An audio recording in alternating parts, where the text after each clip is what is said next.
Russia breaking news: who is the seasoned mercenary Putin suggested lead Wagner's forces?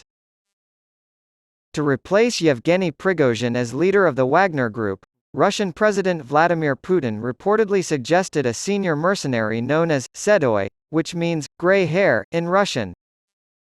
Where does he come from? According to European Union sanctions documents, French official documents, sources with knowledge of the matter, and Russian media reports, Sedoy is the nom de guerre of Andrei Troshev, a senior commander in Wagner's ranks. Sedoy is Troshev's alias, as described by the French Treasury. The EU claims that Dmitry Utkin, a co-founder of Wagner and a former member of the GRU Military Intelligence's Special Forces, is one of his associates. Troshev, according to pro-Wagner Telegram channels, goes by the handle Sedoy, and is a top-tier commander in Wagner's army. Putin was quoted as saying in the Kommersant newspaper that Sedoy was the true commander of Wagner. The EU document from 2021 calls him the executive director, chief of staff, of the Wagner Group, and calls him a founding member of the organization. The European Union has claimed that Andrei Troshev is directly involved in the Wagner Group's military operations in Syria. He had extensive involvement in the Deir al-Zor region.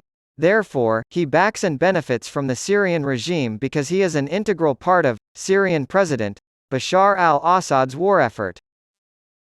Britain's Syria sanctions documents also referred to him as Wagner's chief executive officer.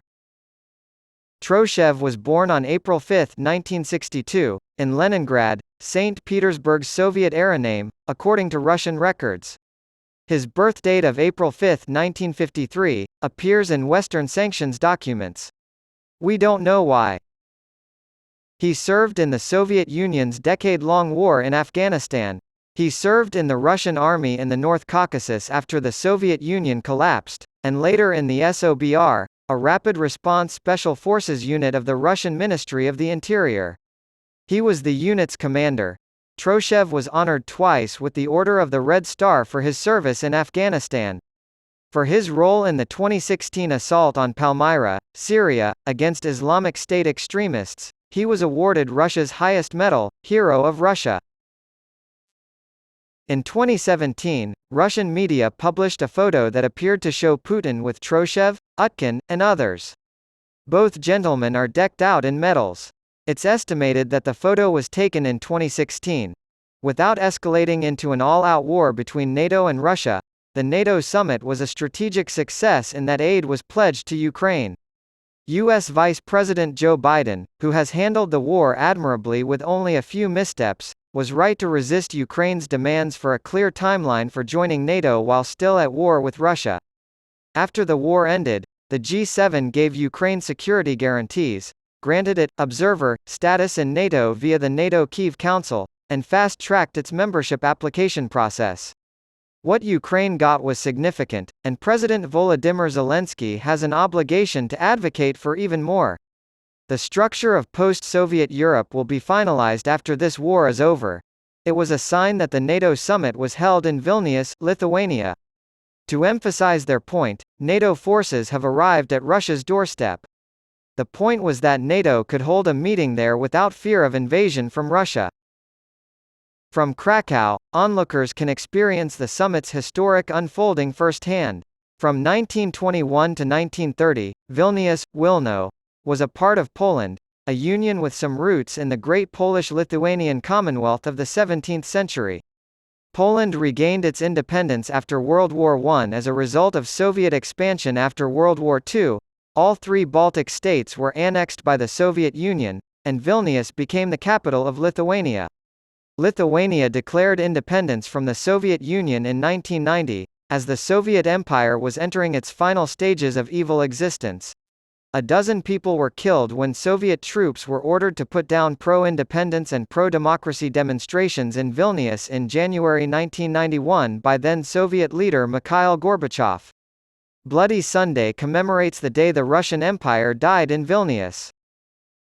The first ever NATO summit, held in Vilnius, was a sign that any revival of Moscow's imperial ambitions would be met with resistance. There have been those who, Ever since Vladimir Putin's invasion and annexation of Crimea in 2014, his concurrent and protracted occupation of eastern Ukraine, and his subsequent full-scale invasion in 2022, have wanted to place the blame on NATO. For instance, Pope Francis stated that NATO was barking at Russia's door. It's possible that in Ukraine, the issue was limited to just barking. Taking any or all of Lithuania, Latvia, and Estonia would have been simpler when Putin decided to reconstitute Russia's empire. Given its proximity to the Russian exclave of Kaliningrad on the country's western border, Lithuania's strategic case would have been straightforward to make. NATO, however, was the first to get there, expanding to include Poland, Hungary, and the Czech Republic in 1999, and then adding the Baltic states in 2004. The Baltic states understood that they were more, not less, vulnerable to Russian aggression if they did not join NATO. That lesson was learned the hard way in Ukraine. Putin's invasions of Ukraine in 2014 and 2022 would not have happened if Ukraine had been admitted to NATO in 1999 or 2004. This was the message that the Vilnius summit was supposed to send. That's why, despite Russian protests, NATO recently accepted Sweden and Finland, two more border states. Finland is better off with a cold Russia on its border and in NATO than with Russians living in the country itself. Europe was left with a cultural conundrum after the fall of the Soviet Union in 1991, the end of the Cold War, and the liberation of the Soviet Empire's satellite states in 1989. Would the future be based on a vision of European unity, with the European Union and NATO as its most prominent institutional expressions?